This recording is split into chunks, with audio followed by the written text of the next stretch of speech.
السلام عليكم ورحمة الله وبركاته. بسم الله والحمد لله والصلاة والسلام على رسول الله صلى الله عليه وعلى آله وصحبه ومن والاه. أما بعد،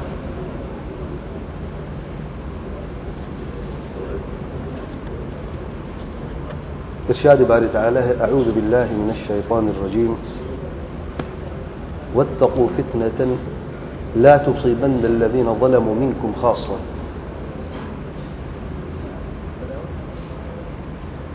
اور نبی رحمت صلی اللہ علیہ وآلہ وسلم نے فرمایا: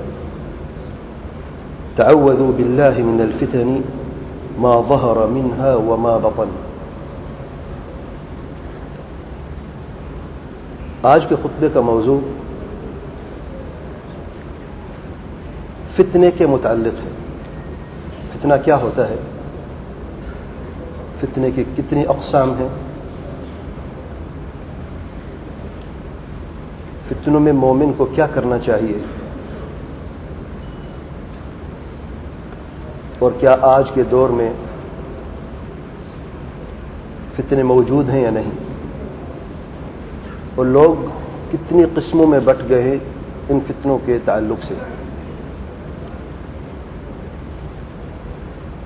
اصل میں فتنے کا لفظ جو ہے یہ فتنہ سے لیا گیا ہے، اور عام طور پہ جب سونے کو پاک کیا جاتا ہے ہر اس چیز سے جو سونے میں ملاوٹ کر دی جاتی ہے تو اس کو فتنہ کہا جاتا ہے عربی میں. جب آپ سونے کو گرم کرتے ہیں اور خالص سونے کو نکال لیتے ہیں تو اس کو فتنہ کہا جاتا ہے. اور شرعی اعتبار سے اللہ تعالیٰ کا امتحان اپنے بندوں پر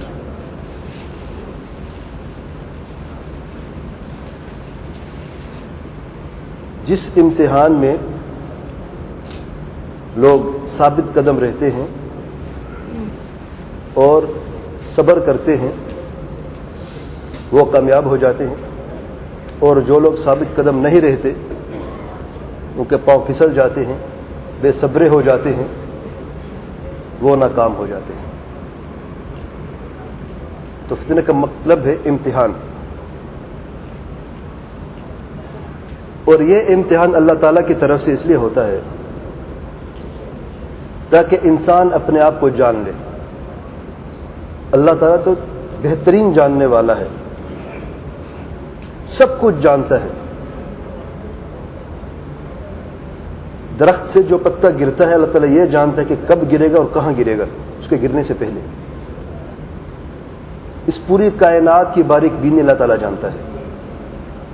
تو پھر امتحان کس لیے؟ امتحان اس لیے کہ انسان اپنے آپ کو پہچان لے کہ آج انسان کہاں ہے. کیا وہ کامیاب ہے دنیا اور آخرت میں، یا وہ ناکام ہے دنیا اور آخرت میں.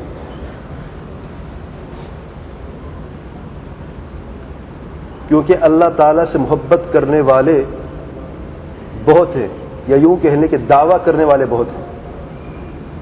پیارے پیغمبر صلی اللہ علیہ وسلم سے محبت کرنے کا دعویٰ کرنے والے بھی بہت ہیں،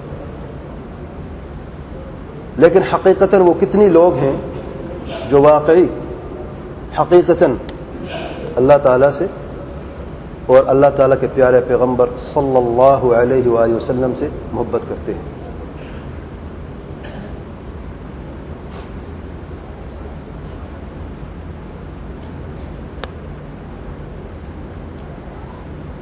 جب کوئی فتنہ، جب کوئی امتحان اللہ تعالیٰ کسی قوم سے یا کسی شخص سے چاہتا ہے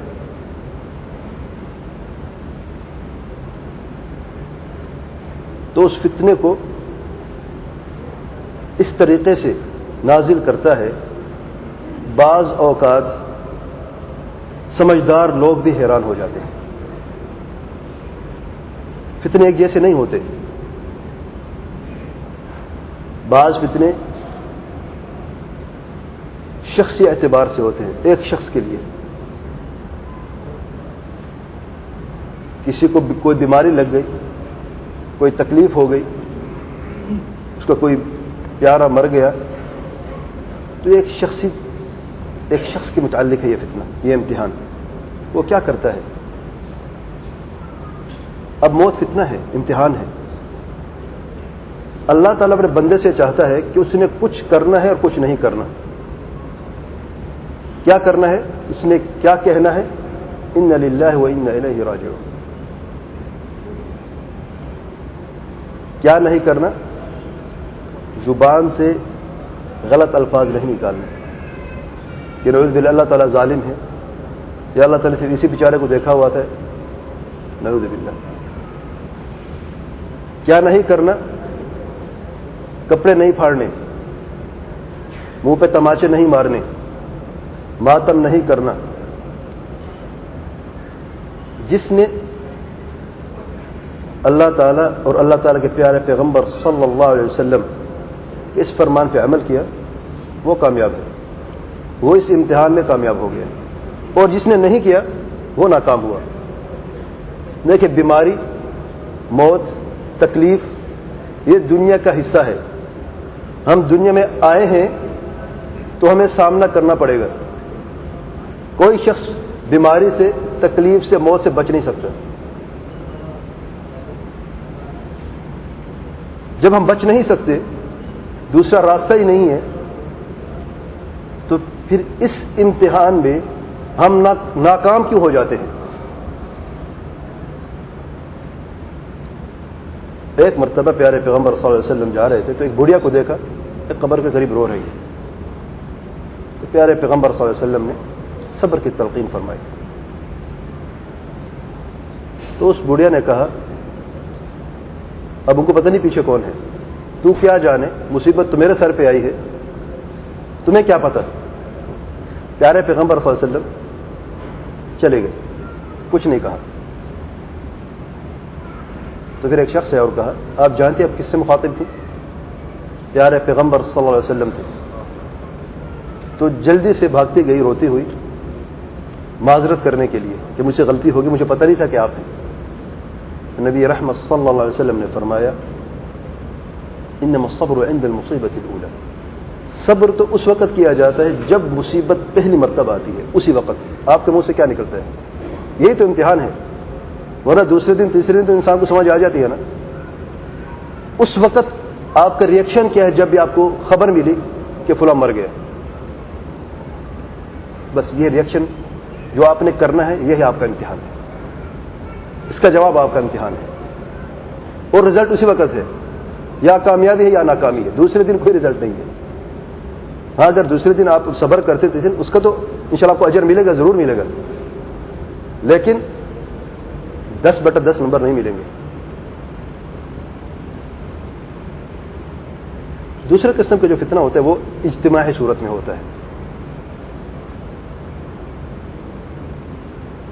زلزلہ آ گیا, طوفان آ گیا, جس میں بہت سارے گھر تباہ ہو جاتے ہیں. کیا کرنا ہے, کیا نہیں کرنا ہے؟ بعض لوگ سمجھتے ہیں کہ صرف موت کے لیے ہی انا للہ و انا الیہ راجعون کہا جاتا ہے. نہیں میرے بھائیوں, یہ ہر مصیبت کے لیے کہا جاتا ہے. کوئی بھی مصیبت ہو, ان مصیبتوں میں سے موت ایک مصیبت ہے. ارے بھائی, گھر ہو گئے, گھر دیا کس نے تھا؟ بے اولاد ہو گئے, اولاد کس نے دی تھی؟ جاب تھی مشکل سے لگی, وہ بھی ختم ہو گئی, دی کس نے تھی؟ نعمتیں گن سکتے ہو اللہ تعالیٰ کی تمہارے اوپر کتنی ہیں؟ ان میں سے 3 لے لی تو کیا ہوا؟ جس نے پہلے دی وہ بعد میں بھی دے سکتا ہے. اس لیے 2 ایسی نعمتیں ہیں جس سے اکثر لوگ غافل ہیں. پیارے پیغمبر صلی اللہ علیہ وسلم فرماتے ہیں, الصحۃ والفراغ, صحت اور فراغت. تندرستی بڑی نعمت ہے میرے بھائیوں. بیماری امتحان ہے, فتنہ ہے, لیکن اصل میں اللہ تعالیٰ نے آپ کو بیمار پیدا کیا یا تندرست پیدا کیا؟ تندرست پیدا کیا. کبھی اگر بیماری لاحق ہو جاتی ہے، یہ امتحان ہے اللہ تعالیٰ کا، کیا کرتے ہو.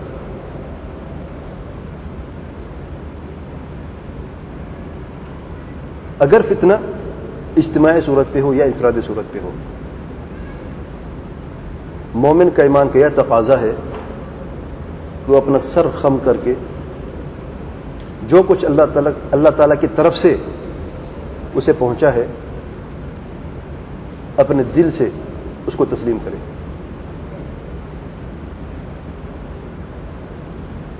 اسے کہتے ہیں اسلام، اپنے آپ کو اللہ تعالیٰ کے حوالے کر دینا، کہ جو کچھ اللہ تعالیٰ چاہتا ہے وہی آپ کے ساتھ کرتا ہے، اور اسی میں ہی آپ کی خیر ہے اور بھلائی ہے.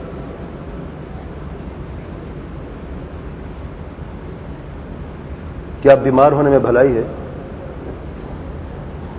زلزلہ سے گھر تباہ ہونے میں بھلائی ہے؟ سبحان اللہ. ایسی ظاہراً شر ہے، کوئی شک نہیں ہے، لیکن اس شر کے پیچھے کوئی خیر چھپا ہے کہ نہیں؟ بہت سارے خیر چھپے ہمیں نظر نہیں آتے. یہی امتحان ہے اللہ تعالیٰ کا.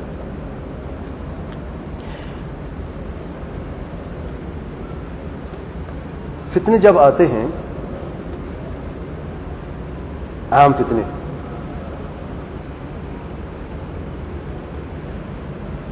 تو علماء کو پتہ چل جاتا ہے یہ فتنہ ہے، اور جب چلے جاتے ہیں تو پھر عوام اور علماء دونوں کو پتہ چل جاتا ہے کہ فتنے تھے، چلے گئے.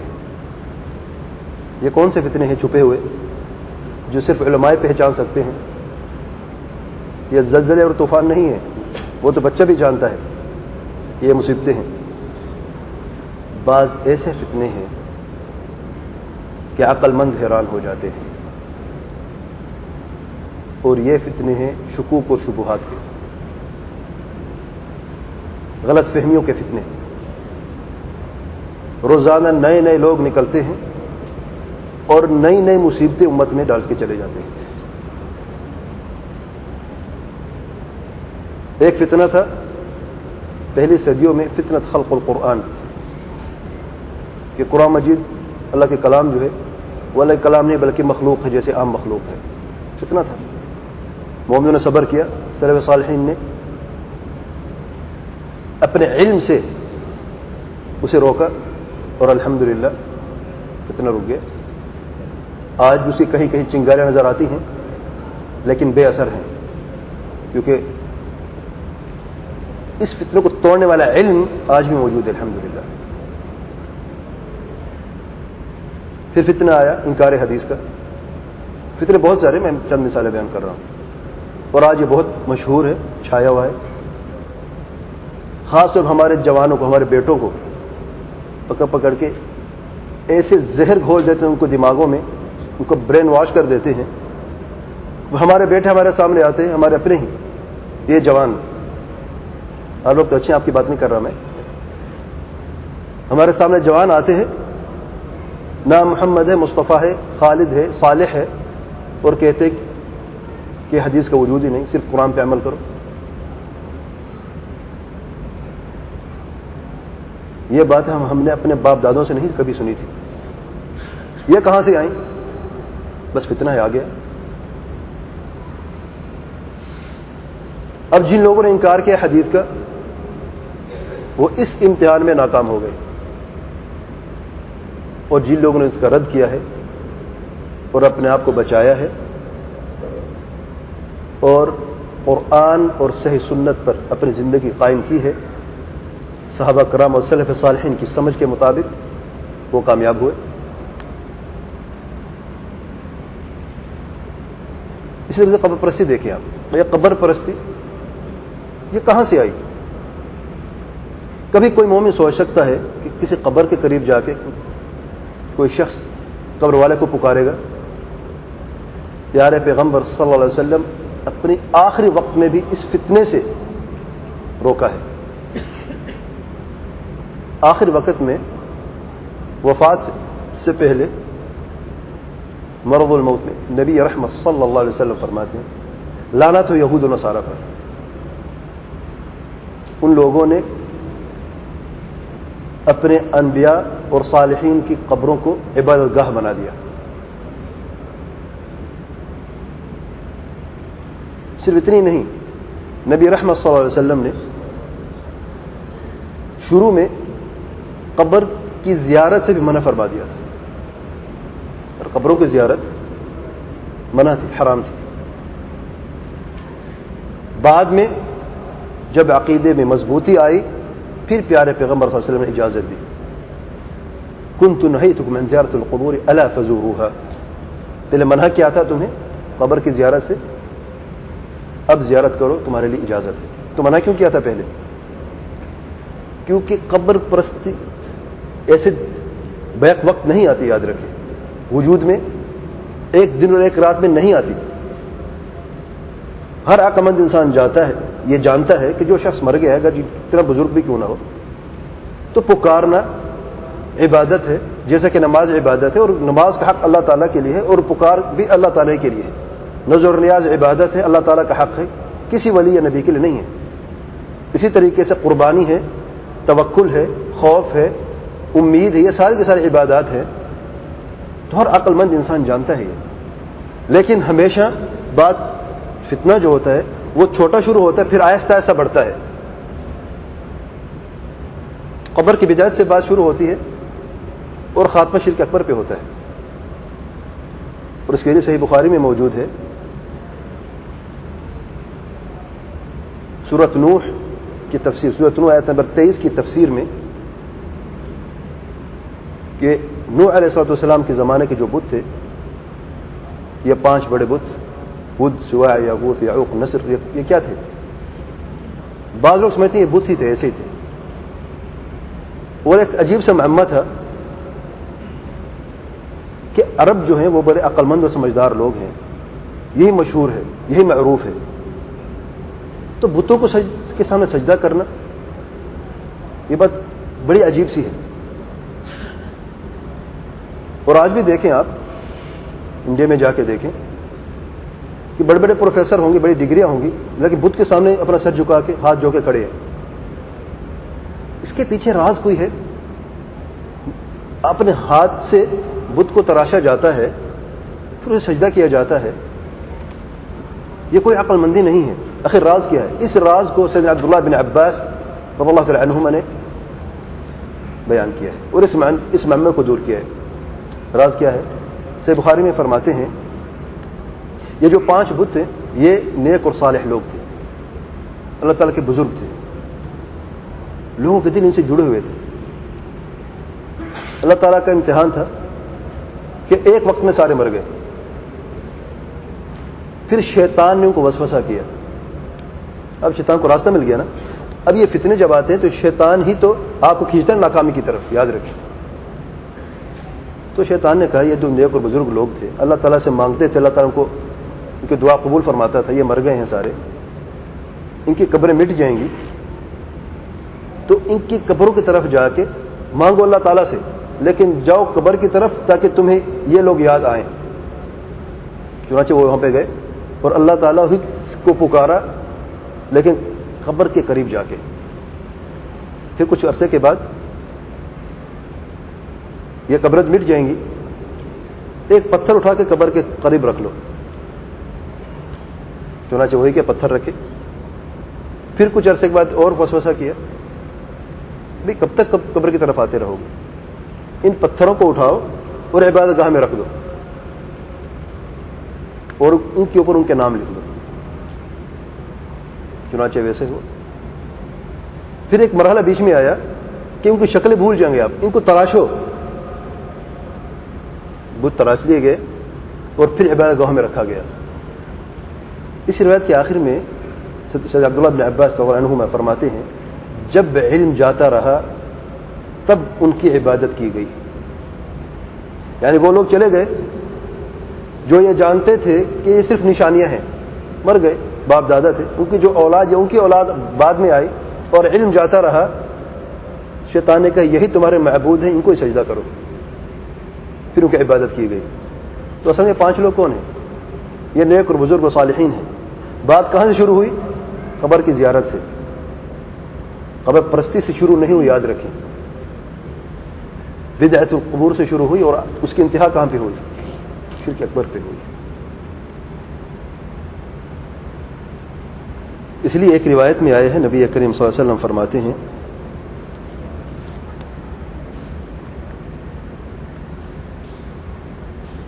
کہ جتنے بھی انبیاء اللہ تعالی نے بھیجے ہیں اس نبی پر حق تھا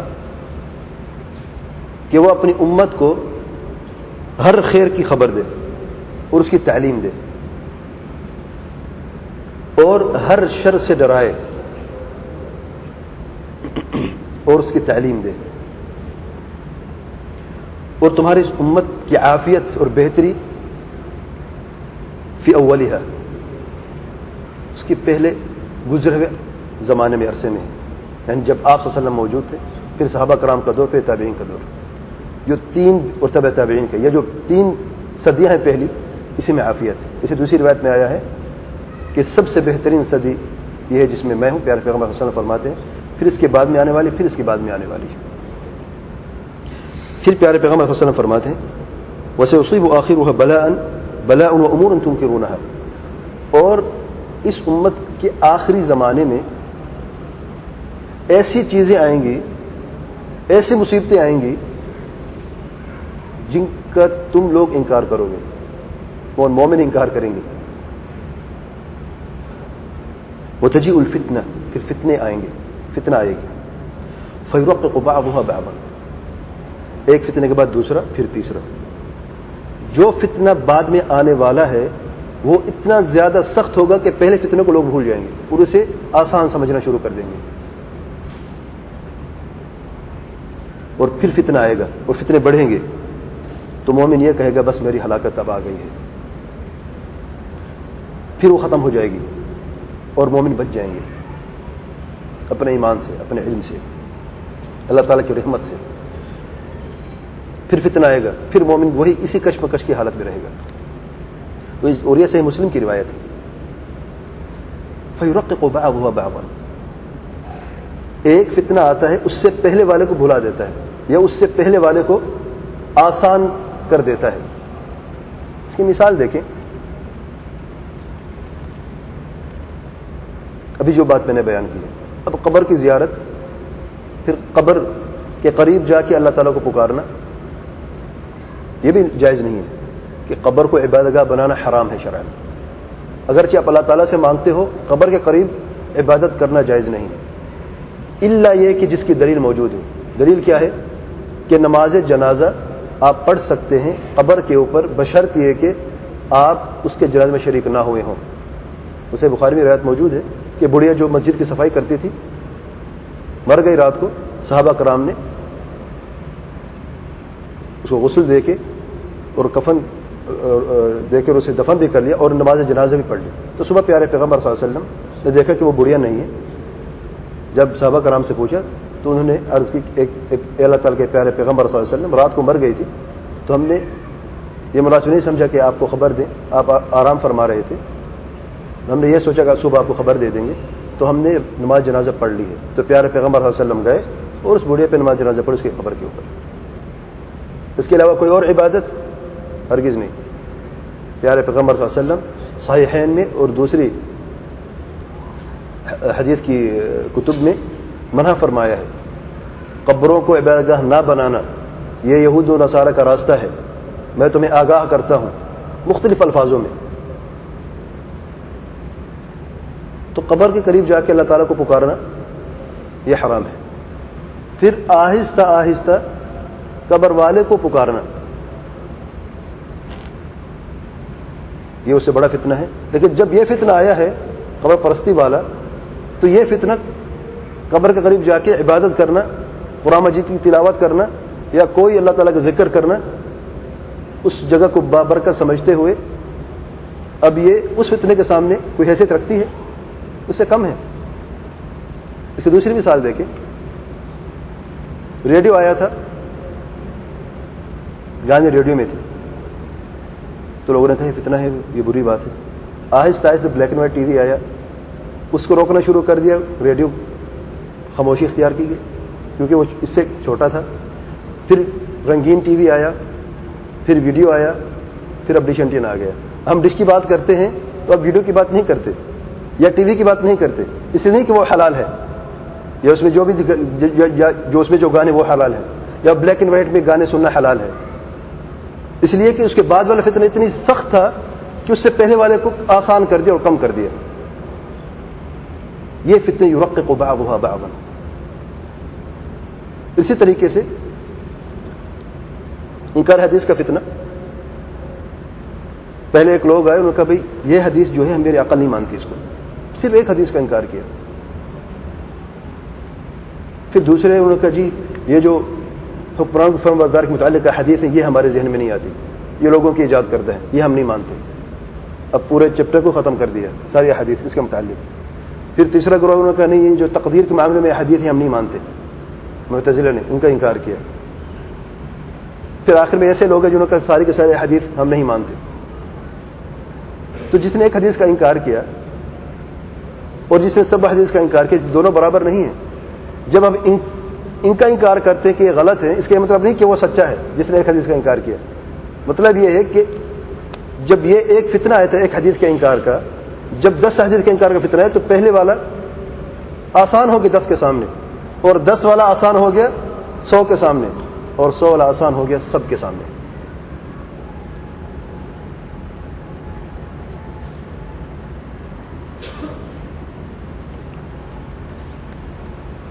نبی رحمت صلی اللہ علیہ وسلم فتنوں سے پناہ مانگتے تھے کہ اللہ تعالیٰ میں تیری پناہ چاہتا ہوں، مجھے فتنے سے محفوظ فرما. ہماری کیا حیثیت ہے؟ اسے نماز میں، فرض نمازوں میں، تشہد میں ہم جب فتنوں سے، ہم جب تشہد پڑھ لیتے ہیں، درود پڑھ لیتے ہیں، پھر مسنون دعائیں ہیں کہ ہم اللہ تعالیٰ سے پناہ چاہتے ہیں قبر کے فتنے سے، آگ کے فتنے سے، دنیا اور زندگی اور جین و مرنے کے فتنے سے، مسیح دجال کے فتنے سے. اور یہ مسنون ہے میرے بھائیو. یعنی فتنے دو قسم کے ہوتے ہیں. ایک ہوتے ہیں مطلق عام فتنے، جیسے کہ پیارے پیغمبر صلی اللہ علیہ وسلم نے فرمایا تعوذوا باللہ من الفتن، اللہ تعالیٰ سے پناہ مانگو فتنوں سے، ما ظہر منہا جو میں سے ظاہر، وما بطن جو چھپے ہوئے ہیں. تو یہاں پر کوئی خاص فتنے کا نام نہیں لیا، متعین نہیں کیا، یہ مطلق ہیں، عام فتنے. دوسرے قسم فتنے فتنۃ المسیح الدجال، مسیح الدجال کے فتنے سے اللہ تعالیٰ مجھے محفوظ فرما. یہاں پر خاص فتنہ ہے. تو یہ فتنے کی تقسیم ہے، ایک عام ہوتے ہیں مطلق، دوسرے خاص ہوتے ہیں جن کا نام لیا جاتا ہے. اور سب سے پناہ مانگنی ہے. فتنے سے بچے کیسے؟ ہمیں کیا پتا کہ یہ جو امتحان آیا ہے کیسے بچنا چاہیے. عام طور پہ آپ لوگ امتحانوں میں، دنیا کے امتحانوں میں کیسے کامیاب ہوتے ہیں؟ میں ڈاکٹر بنا ہوں، کیسے میں پاس ہوا ہوں؟ کیا خیال ہے کیسے؟ علم حاصل کرنے سے، پڑھنے سے، دنیا کی تعلیم حاصل کرنے سے. اور اپنی مرضی سے میں نے تعلیم حاصل کی یا استادوں کے پاس جا کے جو اس علم کے ماہر ہیں، ان کا جواب اگر میں نہ لیتا اور اپنی مرضی سے میں جواب لکھتا، کبھی کامیاب ہو سکتا تھا؟ ہرگز نہیں. کیوں؟ اس لیے کہ میری عقل اتنی کامل نہیں ہے کہ میں پوری میڈیکل سائنس کو سمجھ لوں اور اپنی مرضی سے جواب لکھوں. کیوں؟ کیونکہ میری عقل ہے خالی. ڈاکٹر میں بعد میں بنوں گا، پہلے تو خالی ہے نا، میں سیکھ رہا ہوں. ہمارے بچے اسکول میں پڑھتے ہیں، امتحانوں کے وقت کیوں ہم بند کر دیتے ہیں دروازے؟ بھئی باہر نہیں جانا، اتنے گھنٹے آپ نے پڑھنا ہے، اتنے گھنٹے آپ نے جاگنا ہے، فلاں کے گھر نہیں جانا، فلاں کے ساتھ نہیں کھیلنا اپنے اتنے وقت میں. صرف اس کی یہ پابندیاں کیوں لگ جاتی ہیں؟